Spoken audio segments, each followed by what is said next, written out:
Queridos amigos e queridas amigas, nossos votos cordiais de muita paz, nossos cumprimentos, em especial aos queridos amigos da Fraternidade Espírita Irmã Sheila, para os quais e para cuja casa essa mensagem também é encaminhada, especialmente encaminhada, já que essa palestra faz parte da programação doutrinária da casa referida, da instituição mencionada. Quero também cumprimentar e me saudar com os amigos do canal Raciocínios Espíritas que também nos acompanham e para cujo canal esse vídeo também está sendo encaminhado. Dizer que uma grata alegria estar aqui de retorno em mais uma reflexão doutrinária, particularmente no mês do Senhor, no mês do Natal de Jesus. Os historiadores afirmam o mundo espiritual pelas mãos abençoadas e saudosas de Chico Xavier. Os historiadores do primeiro século da nossa era, da chamada era cristã, não conseguem entender como é que Roma, em quase todo o período da sua história antiga, da Roma antiga, Roma sempre esteve em guerra, sempre esteve em batalhas contínuas, em belicosidades incessantes, em lutas continuadas. A tradição do Império Romano é de uma águia guerreira e invasora de outras regiões, porque era da tradição de Roma antiga, com seus administradores, os seus imperadores, invadir as cidades e conquistá-las sucessivamente, na ânsia de dominar todo mundo conhecido na época.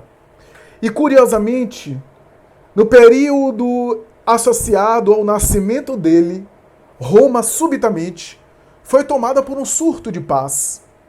Naquele momento específico em que, no segundo triunvirato é um governo regido por três administradores, no segundo triunvirato, já que o primeiro resultou no domínio de Júlio César, e após a morte desse, que disputava no primeiro triunvirato o poder com Lépido e com outro, Júlio César, após ter sido assassinado nas escadarias do Senado romano, traído inclusive por Brutus, vai mais tarde Roma ceder espaço ao segundo triunvirato, que era governado por Marco Antônio, por Otaviano e por Lépido, formando, portanto, o segundo triunvirato. Corrigindo aqui, no primeiro triunvirato era Pompeu, Crasso e Júlio César. Júlio César acabou dominando, acabou vencendo Pompeu e Crasso, se tornando imperador. No segundo triunvirato, nós temos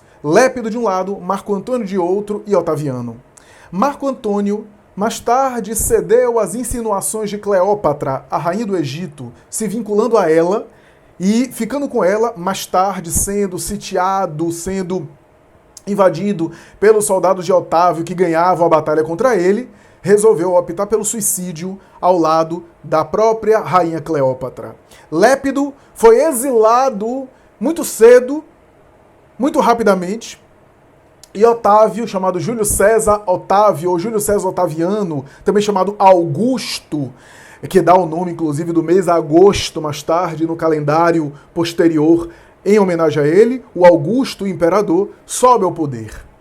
E naquele período em que ele sobe ao poder, esse homem que era frágil, que havia contraído algumas enfermidades respiratórias nas batalhas da Bitínia, esse homem que tinha chagas purulentas na epiderme e que tinha problemas dermatológicos constantes, esse homem que vivia mais acamado do que ereto saudável no palácio, esse homem que era neto, sobrinho do grande Júlio César, o antigo imperador, esse homem entendeu que o sucesso de um governo está na autoridade moral do seu governante.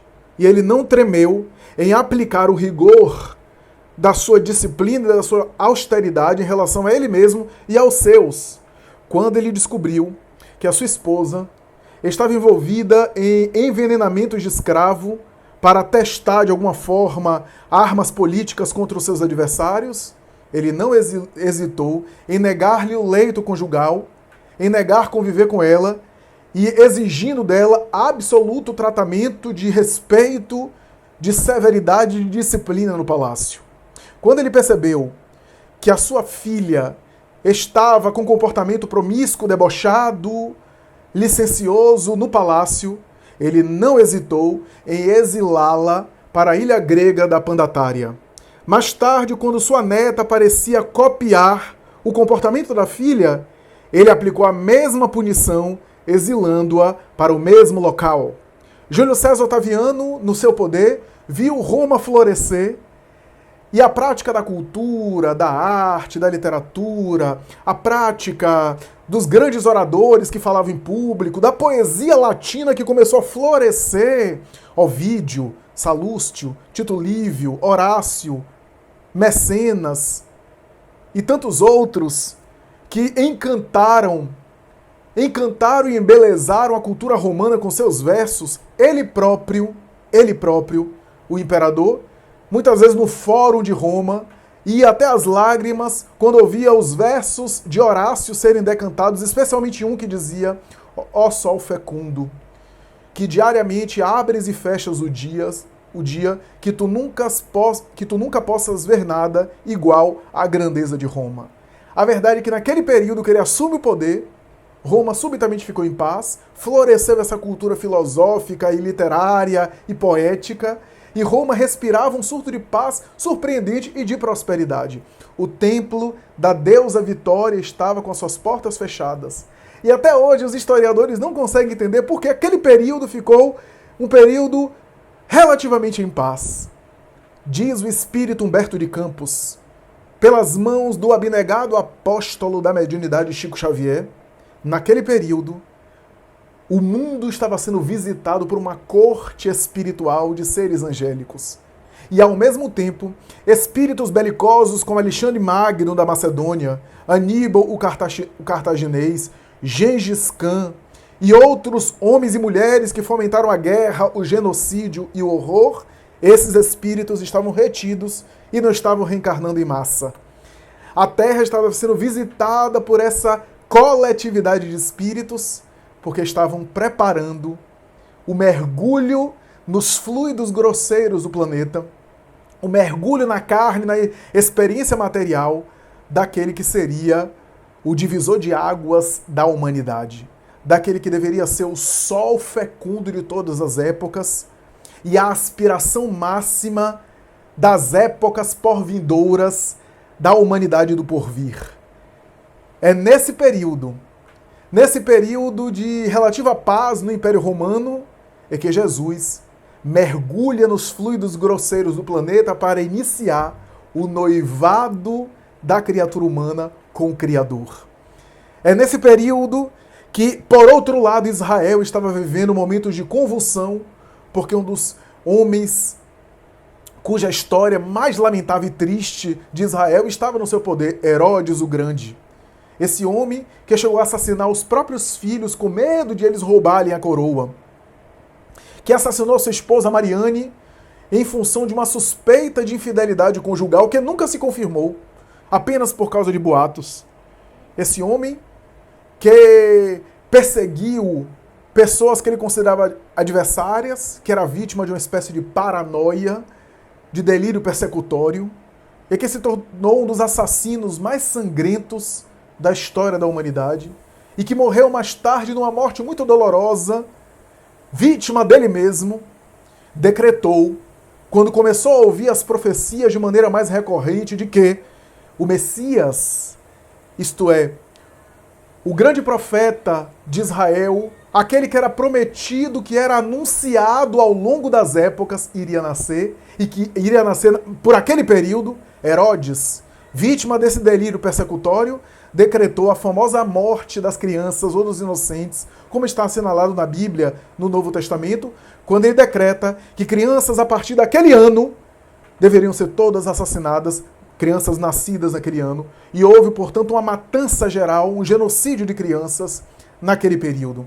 A verdade é que na interpretação judaica, e portanto Herodes também entendia assim, porque essa era a interpretação judaica convencional, era a compreensão do judeu convencional, que o Messias, aquele homem que deveria nascer, aquele homem prometido, aquele divisor de águas, o redentor, o salvador da humanidade, deveria ser um judeu político revolucionário, belicoso, que teria habilidades com armas, que teria facilidade na guerra, para de alguma forma operar uma espécie de revolução sociopolítica, estabelecer-se como poderoso, como potentado, como administrador de Israel e dominar o mundo inteiro, inclusive submeter o Império Romano ao povo de Israel.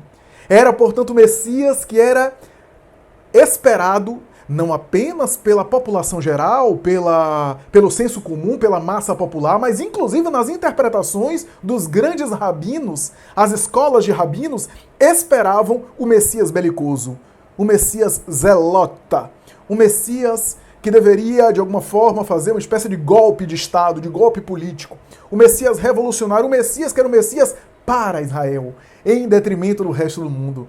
O Messias, portanto, que deveria ser um revolucionário. Era esse o entendimento que vigorava, essa era a interpretação majoritária.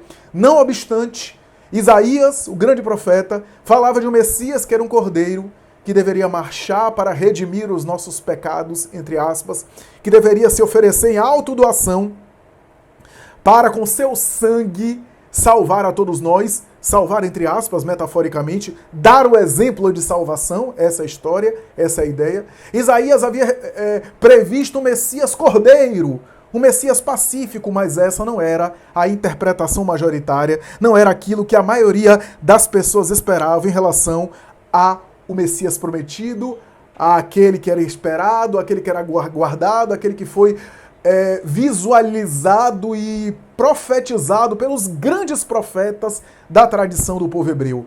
A verdade é que ele nasce, e Herodes, entendendo essa interpretação também, tinha medo de um rei, de um revolucionário que tomasse o seu trono.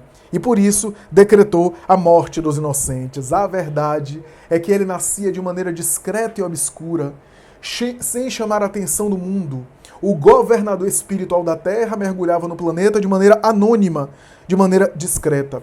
O orador José Raul Teixeira, assessorado pelo mundo espiritual, vai dizer que Camilo e outros espíritos que o assessoram, que quando Moisés recebe de Yahvé o decálogo, os 10 mandamentos da lei, a partir daquele momento que ele recebe esse símbolo, essa base fundamental até do próprio cristianismo, onde as leis morais estão ali colocadas de maneira rude, de uma maneira talvez grosseira, talvez rudimentar, mas está lá os 10 mandamentos, talvez sendo intuído pelo próprio Jesus que se encontrava no mundo espiritual e que ele, ao visualizar, achava que era Deus. Essa é a tese de Carlos Juliano Torres Pastorino na sua famosa obra Sabedoria do Evangelho, é uma hipótese.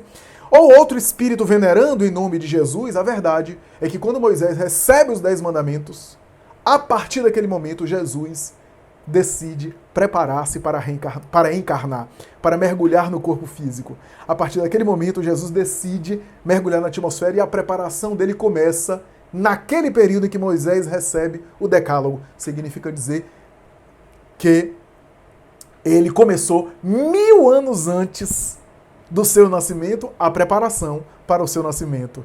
Mergulhar na atmosfera da Terra, assimilar os fluidos grosseiros do planeta. Ele que era um espírito tão diáfano, tão sutil, tão eterizado, tão purificado, agora mergulhava na experiência grosseira do planeta e ambientava-se para mais tarde tecer o corpo físico que ele iria usar, instrumento, aliás, para entrar em contato conosco e interagir com as criaturas humanas. Emmanuel, na obra A Caminho da Luz, vai afirmar uma coisa muito preciosa. Ele vai dizer que não apenas foi em Israel que Jesus foi anunciado, que Jesus foi profetizado. Se você estudar a tradição cultural e folclórica de todos os povos, do Oriente e do Ocidente, das regiões da Mesopotâmia, do Rio Nilo, do Rio Eufrates, se você for examinar, se você for estudar as grandes regiões de Alexandria, de Babilônia, de China, do Antigo Japão, das culturas orientais, grega, hinduísta, mas também as culturas ocidentais da época, os povos, os mais variados povos, você verá sempre escritos, sempre práticas culturais, sempre indicações de que alguém deveria chegar, de que alguém deveria nascer. Emmanuel vai dizer, ele foi previsto por toda a cultura antiga. Todas as culturas e civilizações antigas intuíram espiritualmente, intuíram mediunicamente, intuíram animicamente, intuíram psiquicamente a respeito da chegada de alguém especial que deveria divisar águas. Aliás, é por essa razão, diz Emmanuel, que há um folclore popular na tradição cultural das mitologias de todas as histórias antigas a respeito do mito de um herói. Mais tarde a gente vai ver grandes autores como Joseph Campbell, o mitólogo norte-americano, entre outros, estudar, inclusive Carl Gustav Jung, estudar o mito do herói, a saga do herói. Por quê? Esse mito do herói, que na psicologia analítica e nas teorias psicológicas do inconsciente, esse mito do herói é uma espécie de arquétipo. O arquétipo é um tema universal da cultura, é um tema central, um tema padrão da cultura que se encontra presente no inconsciente coletivo da criatura. É um tema universal e todos os temas universais estão no inconsciente. O arquétipo do herói, daí a criança gostar dos desenhos animados em que o herói luta contra o mal, né? O herói vem para salvar a humanidade, salvar as pessoas do mal, do alienígena, do vírus, disso, daquilo, e o herói vem para tentar salvar os seres humanos. As histórias dos super-heróis quase sempre são assim. Veja as histórias até dos super-heróis atuais, das grandes empresas, né? Homem-Aranha, Batman, Superman e assim por diante. Veja, sempre a ideia de salvar a humanidade do mal, da força maligna, da força maléfica e assim por diante. E, inclusive, na tradição, por exemplo, da Guerra nas Estrelas, a saga de Star Wars, né? George Lucas era amigo de Joseph Campbell e que fez isso. E o mito do herói é um arquétipo, é um tema que aparece em todas as culturas. Campbell vai concluir que esse mito do herói, essa saga do herói que é contada em várias culturas de diferentes formas, mas a essência, a natureza é a mesma, a ideia é a mesma, a ideia de um herói, e para ele isso era uma metáfora de algo que existe em nós, uma luta que existe em nós, a saga do herói.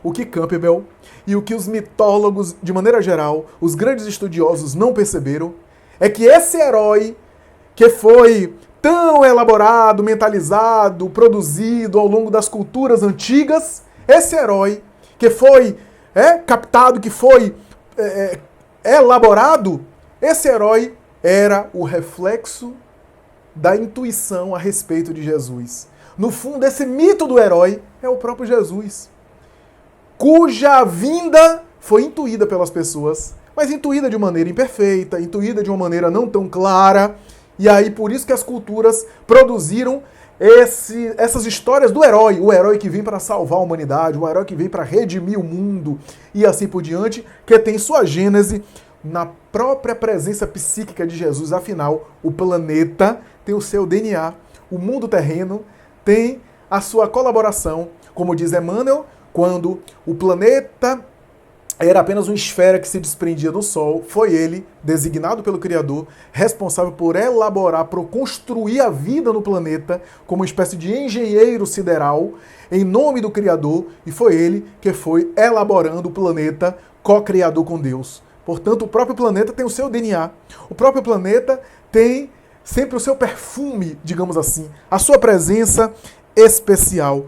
A verdade é que essas profecias, essas intuições de um herói que deveria chegar, de alguém especial que deveria vir, que em todas as culturas da Babilônia, da Alexandria, do Egito, as grandes culturas previram a chegada de alguém, também foi prevista no Antigo Testamento, e especialmente na cultura judaica, não podemos negar, na cultura judaica houve uma profusão detalhada e constante de profecias a respeito da chegada de um Messias, ou Christos, para falar em grego, Cristo, o ungido, o enviado, alguém especial que deveria vir.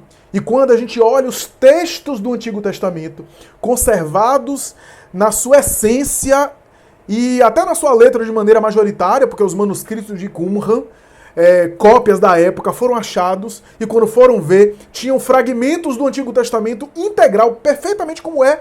Hoje a gente lê na Bíblia, a força da tradição confirmando. A verdade é que quando a gente olha os textos do Antigo Testamento, Isaías, Jeremias, Elias, Moisés, Malaquias, os grandes profetas previram a chegada de um Messias, a chegada de um homem especial, de alguém que deveria ser o divisor de águas, alguém que deveria marcar um antes e depois. Como diz um amigo meu, que é judeu, ele diz: eu sou judeu, o meu calendário está em 5.000 e pouco, o calendário que eu sigo, 5.000 e pouco anos, mas quando eu vou assinar um cheque, por exemplo, eu tenho que colocar lá 2021, 2022, depois de Cristo. Em homenagem ao seu profeta, ele disse para mim. Então, o seu profeta é alguém tão especial que dividiu em antes do nascimento dele e depois do nascimento dele. Algo que Ernest Renan, o imortal da Academia Francesa de Letras, professor de hebraico da Sorbonne, vai dizer de uma outra forma, quando ele diz que Jesus é um homem incomparável, um homem tão incomparável porque todos os homens históricos estiveram dentro da história. Jesus foi tão grandioso que não coube na história. Ele próprio dividiu a história antes do seu berço e depois do seu nascimento. A grande verdade, amigos, é que no Antigo Testamento ele foi intuído, mas no Novo Testamento também. No Novo Testamento ele aparece nas profecias, ele aparece na intuição, ele aparece nas sinagogas, entre os rabinos, que é intuída o nascimento de alguém que está próximo. As profecias e Herodes, como nós falamos. Os reis magos que intuíram mediunicamente foram na direção do local que a estrela de Belém apontava. E assim por diante. A anunciação dele foi apresentada, foi apontada, mas será inevitável e ineludivelmente, em 2 trechos especiais do Evangelho, que a sua anunciação é apontada de maneira mais direta. Porque quando a gente fala anúncio do nascimento de Jesus, ou a anunciação do nascimento de Jesus, existem 2 passagens no Evangelho que são mais caracterizadas, que são associadas a esse anúncio. Eu me refiro aqui à primeira passagem, que é uma passagem conhecida, e a segunda, que é mais ainda atrelada, é a mais atrelada a respeito do nascimento dele. A primeira passagem que eu me refiro é Mateus, capítulo 1, versículo 23. Nesse versículo, Mateus fala sobre o nascimento dele, mas não entra em muitas considerações, diferentemente de outros evangelhos, especialmente o de Lucas. E em determinado momento, quando Jesus nasce, Mateus diz assim: e aí é que deve ser cumprida a Escritura, cumprido aquilo que foi dito por Deus. E aí cita um verso do Antigo Testamento. Muita gente não sabe que essa fala de Mateus, essa frase conhecida do cristianismo, é na verdade uma citação de um texto do Antigo Testamento. E eis que a Virgem conceberá e dará luz a um filho, e o chamarão com o nome de Emanuel, o que traduzido significa Deus está conosco, ou Deus conosco, porque a expressão Emanuel, em hebraico, que significa Emanuel ou Immanuel, significa justamente Deus convosco, né? O Pai de Deus convosco, ou Deus conosco. Né? Então, eis que a Virgem conceberá e dará luz a um filho, e o chamarão com o nome de Emanuel, o que traduzido significa Deus estará conosco. Na verdade, Mateus capítulo 1, versículo 23, está citando Isaías. Quando você pega Isaías, está lá, Isaías capítulo 7, versículo 14, ele cita justamente essa frase. Só que, uma curiosidade aqui a respeito disso. Comentário da Bíblia de Jerusalém. A Bíblia de Jerusalém, quando veio, e eis que a Virgem conceberá e dará à luz a um filho. A expressão virgem, aqui é só uma curiosidade, tá? A expressão virgem está grifada na Bíblia de Jerusalém, e o comentário da Bíblia de Jerusalém é assim: embora a expressão traduzida, virgem, é a mais correta e mais adequada para a confirmação de alguns princípios teológicos, trocando em miúdos, a palavra virgem é mais adequada para a confirmação dos dogmas católicos, de alguns dogmas católicos. É isso que a Bíblia de Jerusalém, que é um projeto católico, aliás, dos mais admiráveis, é a tradução que eu mais gosto, que eu mais aprecio. E aí o texto diz: apesar disso, não podemos negar que a palavra em hebraico que está colocada aqui é neanis. Neanis. E que nos textos em grego, que são os textos mais antigos que a gente tem do Novo Testamento, a gente não tem nenhum texto em hebraico, tá? A gente não tem. Pelo menos os textos mais antigos não estão em hebraico. Se os evangelistas escreveram em hebraico, que era a língua sagrada, a língua sacra de Israel, esses textos não foram conservados. O grego era o idioma universal. A gente tem o grego koiné, né, os textos em grego koiné. Então a gente pega os textos mais antigos que se preservou, estão em grego. E a palavra neanis é a palavra em hebraico. A palavra em grego é alma. Os textos, quando a gente pega Mateus capítulo 1, versículo 23, está a palavra alma. A palavra alma, em grego, que ou melhor, a palavra alma a palavra alma em grego, que em hebraico significaria neanis. Melhor dizendo, corrigindo, a palavra alma, que é a versão em hebraico, e em grego está neanis, é a versão grega que é neanis, eu confundi, eu troquei. A versão grega é neanis e alma é em hebraico. Os textos em gregos mais antigos que a gente tem, a palavra está neanis. Neanis, ou alma, significa jovem. Jovem mulher ou jovem recém-casada, tá? A palavra que deveria estar nos textos em grego, significa partenos. Neanis, jovem casada. Partenos, virgem. Não aparece partenos, que é betulá. Betulá em hebraico, né? Betulá é virgem também. Betulá seria a tradução em hebraico do grego partenos. Como alma seria a tradução em hebraico do termo grego neanis, né?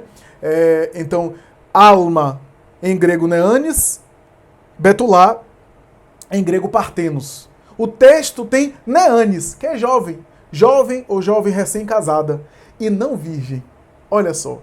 Só que o mais interessante é o seguinte, quando traduz para as nossas línguas, de neanis, jovem recém-casada, as traduções têm todas virgem. Agora, se você vai no Antigo... Olha só, quando você vai no Antigo Testamento, lê a frase de Isaías capítulo 7, versículo 14, que Mateus está citando. A tradução, mesmo em português, você pega a Bíblia de Jerusalém, está lá, mesmo em português, a tradução é jovem, não é virgem. Jovem. Então, Mateus está citando um versículo de Isaías que, na tradução para português, já é jovem, neanis, ou alma, jovem recém-casada, jovem que acabou de contrair matrimônio, uma jovem mulher adulta, né? E esse texto que é traduzido assim, quando chega o mesmo texto em Mateus, porque Mateus está citando Isaías, aparece como virgem. Isso é curioso, mas eu não vou entrar em detalhes nesse sentido, porque é só uma curiosidade aqui para a gente entender, para a gente aqui pensar, refletir juntos. A verdade é que esse texto de Mateus, e ele será Emmanuel, Deus é conosco, fala de um momento de Isaías onde as tribos de Judá estavam todas divididas, havia briga, o território de Israel estava fragmentado e havia a ideia de alguém que uniria Deus conosco, inclusive Isaías dá um conselho ao rei de Judá para parar a guerra e inclusive fala isso. E o rei de Judá não atende e há realmente muitos prejuízos para Israel naquele período, etc. Tanto é que alguns autores acham que essa frase de Isaías não é uma profecia em relação ao Messias, mas uma profecia em relação àqueles acontecimentos daquele momento que estavam acontecendo em Israel. Enfim, mas o segundo trecho do Evangelho que fala de um nascimento e que fala que alude ao nascimento de Jesus, que fala de uma anunciação de Jesus, é o texto mais clássico, o texto mais bonito, mais voltado para isso, que se refere ao anúncio, que as Bíblias, como a Bíblia de Jerusalém, coloca como título Anúncio do Nascimento de Jesus, que é Lucas, capítulo 1, versículo 26 a 38. Vale aqui comentar uma coisa. Nós espíritas sabemos, e essa informação é muito valiosa, porque é a informação que Emmanuel trouxe dos arquivos espirituais, graças à obra Paulo Estevão, nós sabemos que o Evangelho de Lucas é um relato de Maria de Nazaré. Nós hoje sabemos que o texto de Lucas na verdade, foi um texto escrito ouvindo os relatos da Mãe Santíssima, da Mãe de Jesus. Por que nós sabemos disso? Porque Emmanuel fala isso. Fala que Paulo queria escrever um evangelho, mas que já estava preso em Roma, que não ia dar tempo, pede a Lucas para escrever e diz a Lucas, vai até Maria de Nazaré, em Éfeso, que ela está lá com João, o futuro evangelista João, e lá colhe o depoimento dela. Lucas vai, ouve Maria de Nazaré, encontra e conhece Maria Madalena, que estava lá, na igreja de Éfeso, com João também, e ouve os relatos de Maria Madalena e faz um evangelho, que é um evangelho basicamente, predominantemente do relato da mãe de Jesus. Ali é a mãe de Jesus relatando. Por isso que o evangelho de Lucas é um evangelho do homem Jesus, do Nazareno, né? Da pessoa histórica de Jesus, do homem ali que viveu compassivo, né? Que tinha compaixão, que falava as parábolas da misericórdia, as grandes parábolas da misericórdia, como filho pródigo, 3 dracmas perdidas, as ovelhas perdidas, o bom samaritano, todas elas estão no Evangelho de Lucas, no texto de Lucas, no capítulo 1, versículo 26 a 38, tem assim: no 6º mês, o anjo Gabriel foi enviado por Deus a uma cidade da Galileia, chamada Nazaré, a uma virgem desposada com um varão chamado José, da casa de Davi. E o nome da virgem era Maria.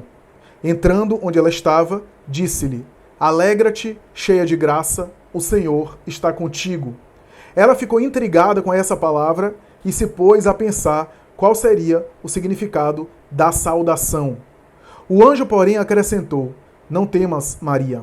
Encontraste graça junto de Deus. Eis que conceberás no teu seio e darás à luz um filho, e tu o chamarás com o nome de Jesus. Ele será grande, será chamado Filho do Altíssimo, e o Senhor Deus lhe dará o trono de Davi, seu pai. Ele reinará na casa de Jacó para sempre, e o seu reinado não terá fim. Maria, porém, disse ao anjo: como é que vai ser isso, se eu não conheço homem algum? O anjo lhe respondeu: o Espírito Santo virá sobre ti, e o poder do Altíssimo vai te cobrir com a sua sombra. Por isso, o santo que nascer será chamado Filho de Deus. Também Isabel, tua parenta, concebeu um filho na velhice, e este é o 6º mês para aquela que chamavam de estéril. Para Deus, com efeito, nada é impossível. Disse então Maria: eu sou a serva do Senhor, faça-se em mim segundo a tua palavra. E o anjo a deixou. Esse é o relato de Lucas, relato belíssimo, de um diálogo com um ser espiritual que aparece a Maria de Nazaré. É importante falar aqui que o termo anjo foi traduzido mais tarde na cultura ocidental e nas nossas línguas, especialmente a partir do latim, angelus, como sendo um anjo, como se fosse uma natureza de alguém. O anjo é alguém que tem uma natureza, mas na linguagem hebraica, anjo não designa natureza, mas designa função. Porque a palavra anjo, que é angelus em latim, é a tradução para a palavra hebraica malar. Malar, em hebraico, significa mensageiro. Tanto é que no Antigo Testamento, os malar que aparecem a Abraão são sujeitos de barba, aparecem a ele, sentam com ele para comer. Malar, mensageiro, ser espiritual que aparece. Mensageiro, mas não anjo, essa coisa da auréola, etc., vai ser de alguma forma designado mais tarde, em função talvez da superioridade evolutiva, né, da grandeza espiritual e transcendental desses espíritos. A verdade é que era um espírito transcendental, é importante a gente falar. O anjo Gabriel, importante dizer isso, o anjo Gabriel é um espírito de escol da tradição do povo hebreu. Os hebreus, os judeus, especialmente os rabinos estudiosos, compreendiam que Gabriel era um dos 7 arcanjos que estariam em volta de Jeová, de Yahvé, governando o universo. E ele aparece a miúde, é um espírito que de vez em quando aparece e se manifesta a miúde, inclusive em episódios do Antigo Testamento. É famosa a cena que está no livro de Daniel, quando ele aparece, Daniel capítulo 8, versículo 6, quando ele aparece a Daniel para ajudar Daniel a interpretar um sonho que ele teve. Anjo Gabriel. E assim a gente vai ver na cultura o anjo Gabriel aparecendo. É um espírito transcendental. Pelo relato dá para perceber que é um espírito de alto nível, de alto nível evolutivo. Maria, quando viu deve ter reconhecido ele pela tradição. Ele se apresentou como anjo Gabriel. Isso é importante. O próprio anjo Gabriel mais tarde vai aparecer a Zacarias, que era um sacerdote do templo. Era um sacerdote, Zacarias. Aparece a ele e diz, sua esposa, Isabel, embora a idade avançada, está grávida e vai mais tarde dar à luz a um filho, que seria João Batista, o grande profeta, né?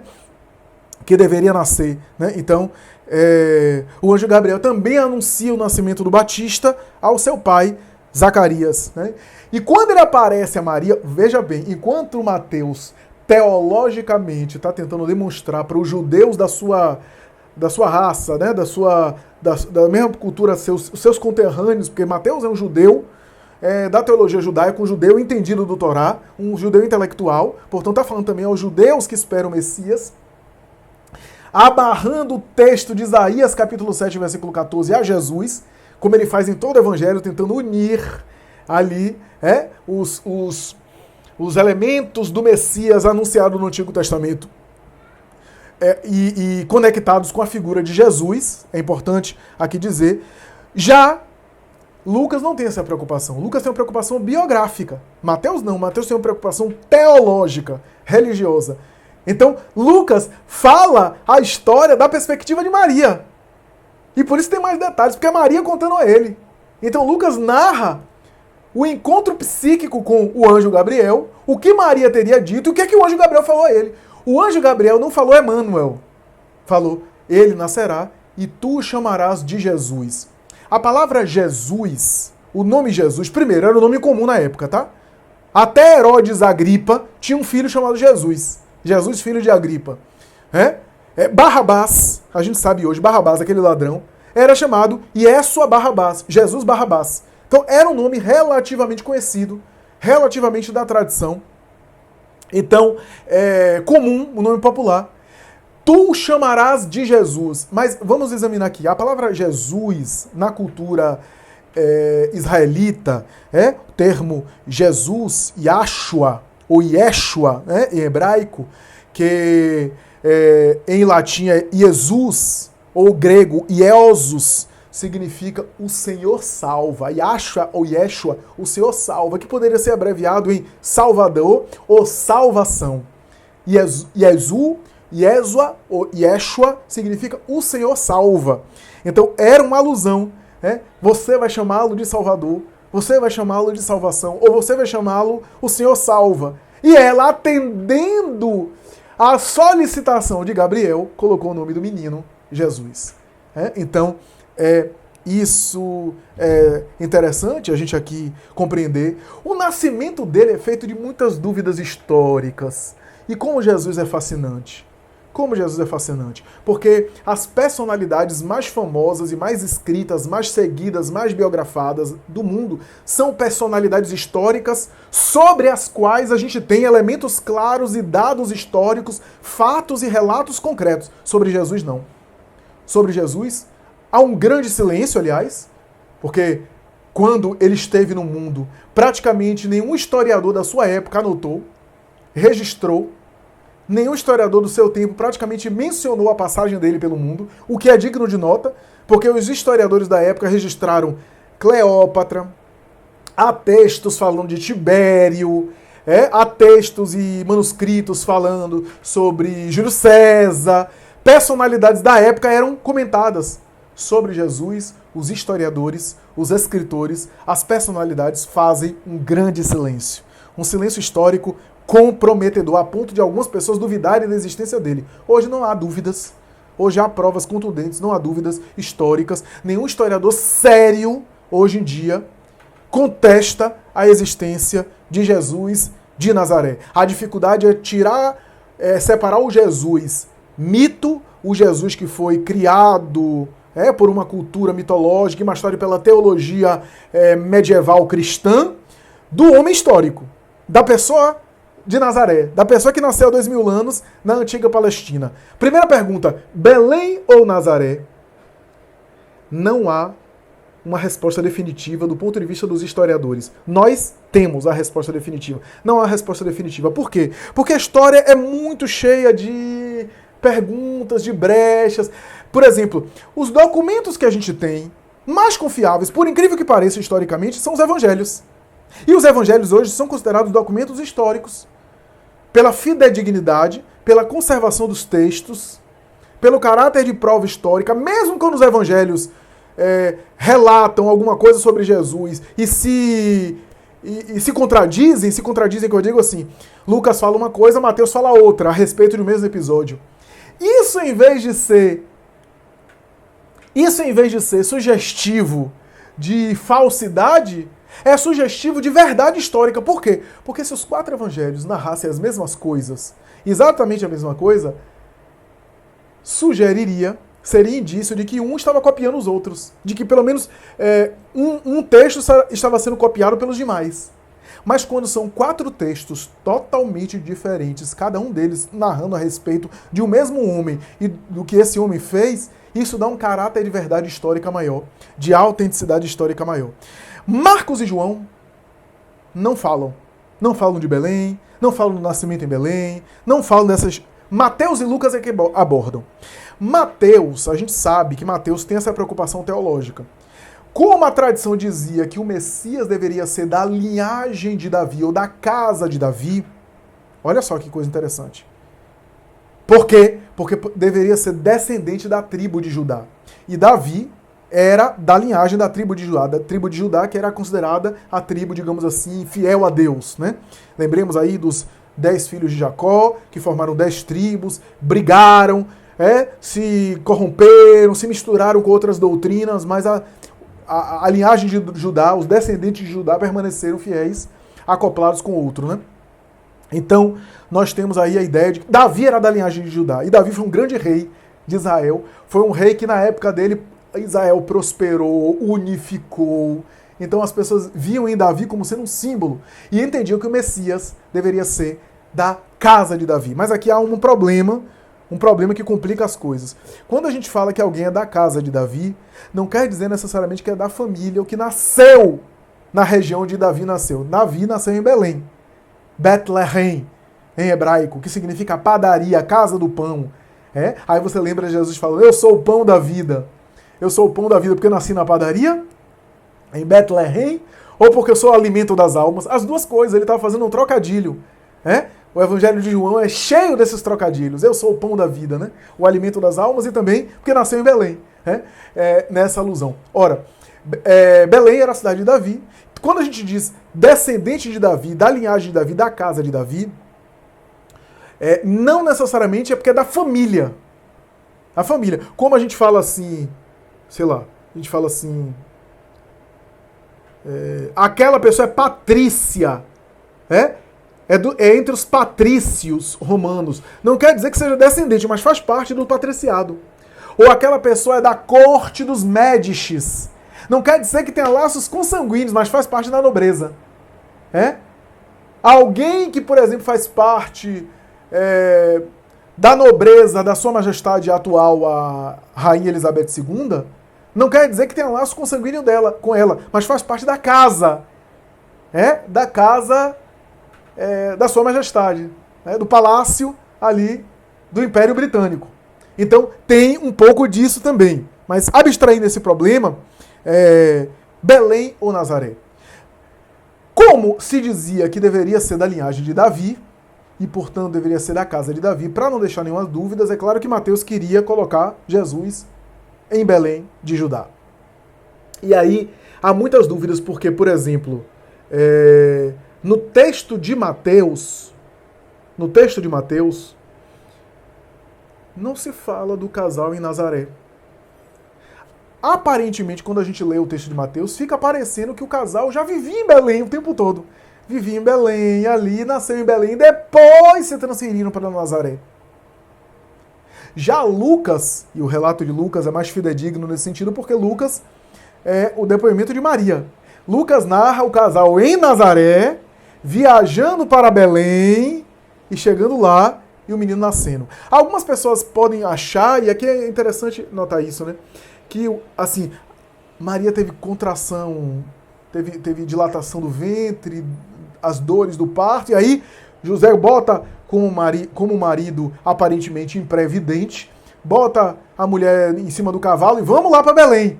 e viaja para Belém na noite e chega lá na noite. Não é assim.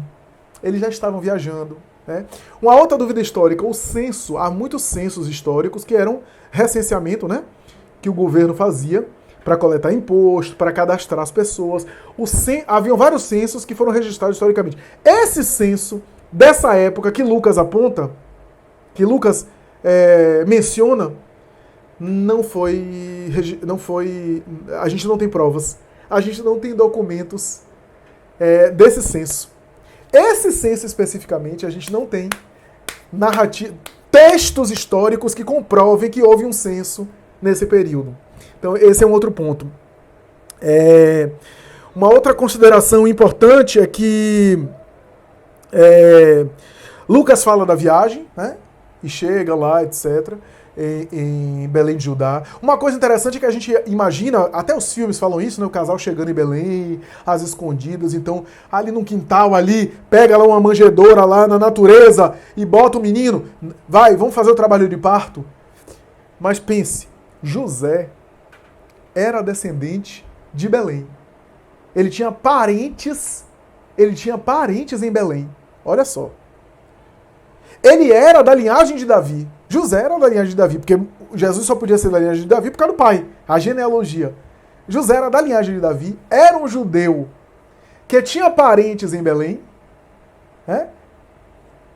estava indo para o censo de Belém porque ele nasceu lá, então tinha que fazer o cadastramento lá. O texto de Lucas ainda fala que Maria tinha muitas amizades lá. Agora imagine um judeu chegando numa cidade onde ele é filho da casa, filho da região, e na cultura do Oriente Médio isso era levado a sério. E ademais, além de filho daquela cidade, ele tinha uma mulher grávida em trabalho de parto e ninguém ia ajudar ele. Ninguém ia auxiliá-lo.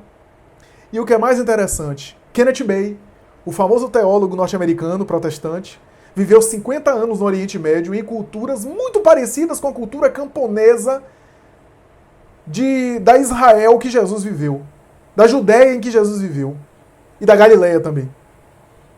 As casas que Kenneth Bey viu, ele diz assim, as casas grandes não, tem vários compartimentos, as casas de pessoas ricas, mas a maioria das casas do Oriente Médio, que eram casas simples, que ele conheceu na cultura do Oriente Médio que ele viveu, idênticas à da época de Jesus, eram casas que tinham só um cômodo praticamente, que era o cômodo, que era sala, local de dormir, convivência familiar, era um cômodo só, tá? Só um cômodo. Na extremidade desse cômodo havia uma espécie de planície, uma espécie de rebaixamento a um nível um pouco menor. E nessa extremidade se fazia um local onde se amarrava os animais. Lembremos que eram casas pobres e as pessoas viviam dos animais e da terra. Então, os sujeitos que tinham animais, quando iam dormir, pegavam todos os animais e colocavam para dentro da casa. Ovelha, carneiro. Por quê? Porque no inverno, na noite, e especialmente no inverno que era muito frio, os animais aqueciam a casa, aqueciam as pessoas, amarravam. E nessa extremidade, durante o dia, os animais ficavam ali, liberados para pastar, etc., ficaram ali amarrados, né?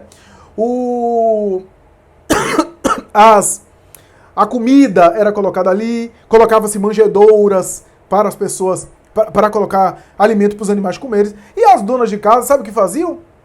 Quando era para limpar a casa, jogava água e varria, e aquela descida, aquele aclive, ajudava a retirar as impurezas.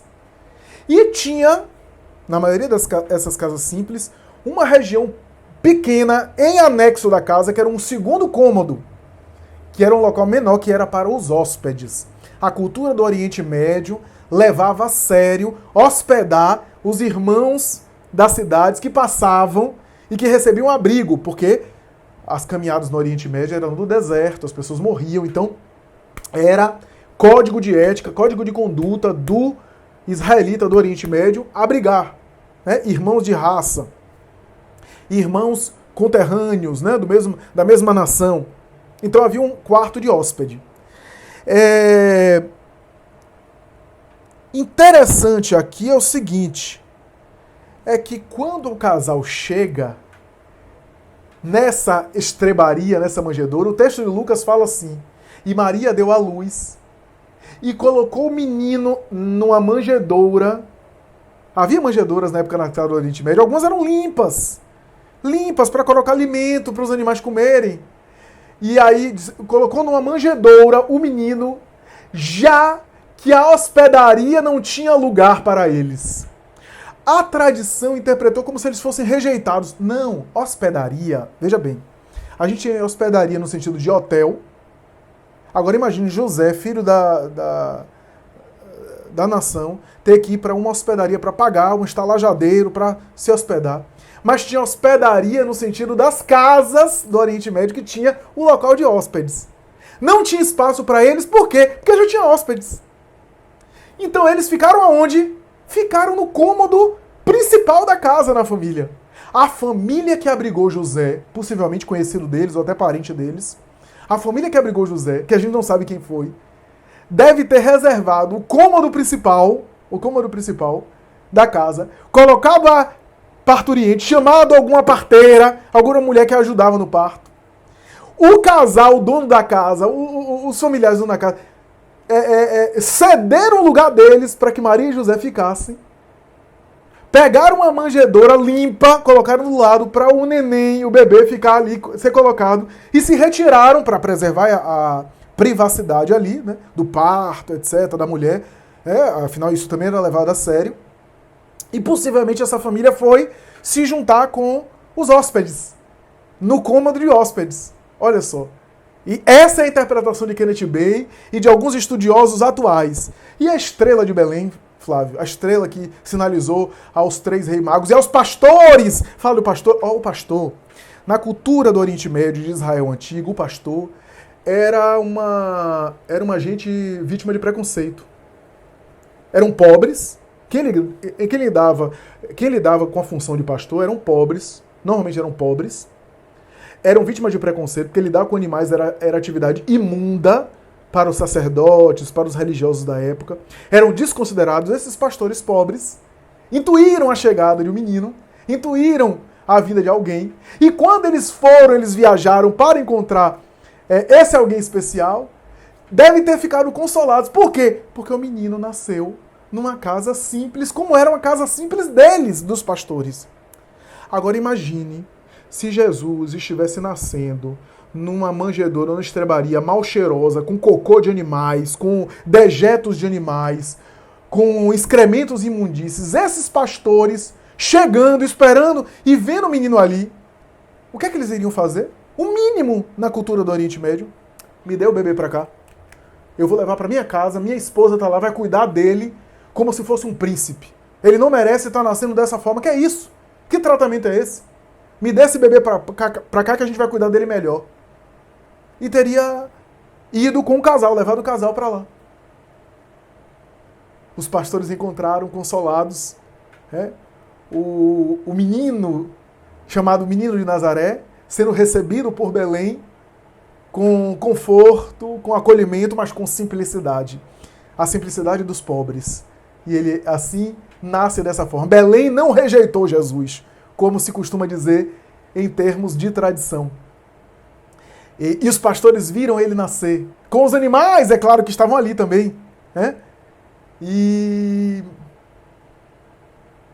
a estrela de Belém, que apontaram, inclusive, para os reis magos, estudiosos da astronomia, estudiosos do texto bíblico, já chegaram a fazer cálculos matemáticos para tentar localizar que fenômeno astronômico foi esse que os evangelhos, especialmente o evangelho de Lucas, anotam.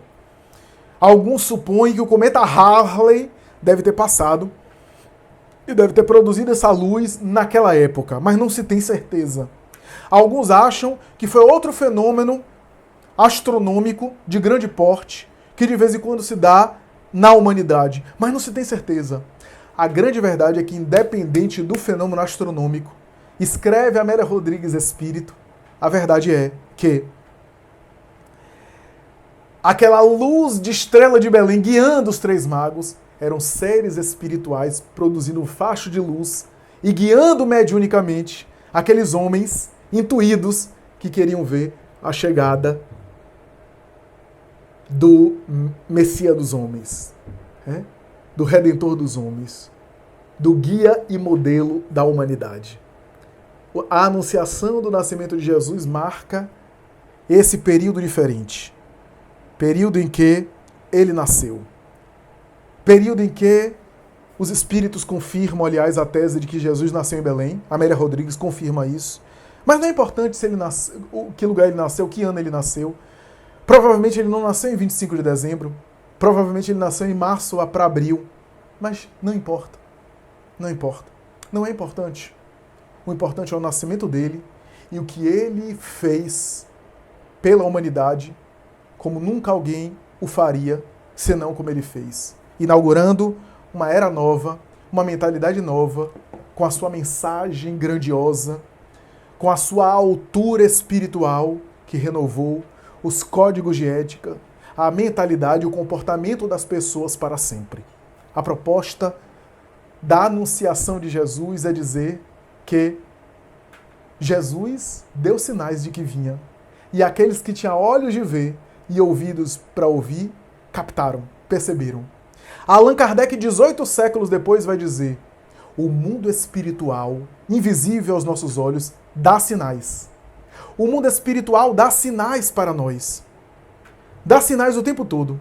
Aqueles que têm uma maturidade do senso moral, afirma Allan Kardec, ou seja, olhos de ver e ouvido de ouvir, percebem a interferência do mundo espiritual nas suas vidas em 1000 ocasiões, que não precisa do fenômeno mediúnico, do espírito aparecendo, materializando, que se fizer silêncio interior, se escutar a si mesmo, na acústica da alma, se escutar o mundo espiritual, se elevar o pensamento a Deus, se fazer silêncio interior, vai perceber a presença do mundo espiritual, sem precisar ser médium, ostensivo.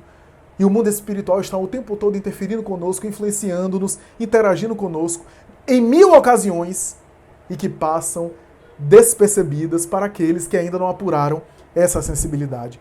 Aqueles que notaram em anúncio o nascimento dele eram aqueles que já tinham desenvolvido uma maturidade do senso moral.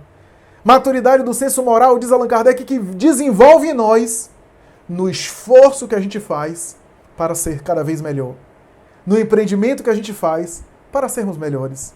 Essa é a proposta da reforma moral, da reforma íntima. Melhorar a cada dia, combater os vícios, as más inclinações para sermos pessoas melhores. Para sermos pessoas de bem, para produzirmos o bem e assim por diante. Desenvolveremos, portanto, essa sensibilidade em relação às coisas espirituais ao nosso redor. Para concluir, lembro-me da história contada também pelo mundo espiritual, no livro Antologia Mediúnica do Natal. É uma história contada por Irmão X, Humberto de Campos, que fala de Simeão. Lembram de Simeão? Simeão é anotado nos evangelhos como aquele rabino, aquele sábio da sinagoga que, depois que Maria teve o neném, foi até a sinagoga para registrar o menino, digamos assim, diante de Deus. E Simeão recebe. E diz o evangelho que ele teve uma intuição, uma visão psíquica. Ele foi tomado pelo Espírito Santo. É assim que está nos evangelhos. Ele foi tomado do Espírito Santo. Teve uma visão psíquica mediúnica e disse: Senhor, esses olhos já podem morrer. Esse servo já pode falecer. Porque esses olhos acabaram de ver a salvação. Yeshua, ou Yahshua. Jesus significa salvação. Acabaram de ver a salvação. Ele percebeu psiquicamente, percebeu mediunicamente. Humberto de Campos Espírito, no entanto, conta que uma coisa que não está contada no Evangelho é que Simeão ainda ficou com o menino nos braços, começou a olhar para o menino e começou a dizer: menino, você nasceu pobre. Você nasceu desconsiderado. Eu sinto que você é aquele que todos nós esperávamos que nascesse. Mas você é pobre. Você nasceu numa casa camponesa simples, miserável. Não tem nenhum tipo de... não tem familiares importantes.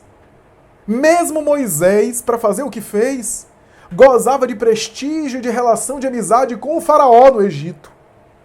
Mas você não. E mesmo Davi teve que utilizar poder político para fazer o que fez e produzir harmonia, produzir bem-estar, produzir uma era próspera para Israel. E você? Que poder político você tem? O rei Saul teve que contar com auxiliares guerreiros e com o poder que ele tinha para poder enfrentar as guerras, para poder vencer as batalhas até a sua morte. Salomão teve um casamento político importante para, a partir desse casamento político, ter poder de dominar as coisas, administrar as riquezas e os bens que possuíram e que possuiu ao longo da sua vida. Menino, e você? O que você tem? Você não tem relações de amizade com Augusto, com o imperador de Roma. Não tem nenhum familiar que tenha amizade e relações próximas com o poder de Roma. Tampouco os senhores e as autoridades de Israel. Você nasceu numa palha de manjedoura. Uma manjedoura de animais. Samuel, o próprio Samuel, mobilizou forças e forças contra os filisteus, mas teve que contar com apoio político e relações boas. E você? Nada. Você não tem nenhuma ligação com nenhum príncipe do mundo, nem mesmo com alguma família de pessoas ricas aqui que possam te ajudar. Como é que você vai estabelecer o seu reinado no mundo, menino? Em que termos a sua atuação vai se estabelecer na terra? Como você será ouvido? Como sua voz terá alcance? Como o teu discurso e a tua proposta será seguido pelas pessoas se você importância nenhuma tem? Diz-me de uma vez por todas, nobre criança.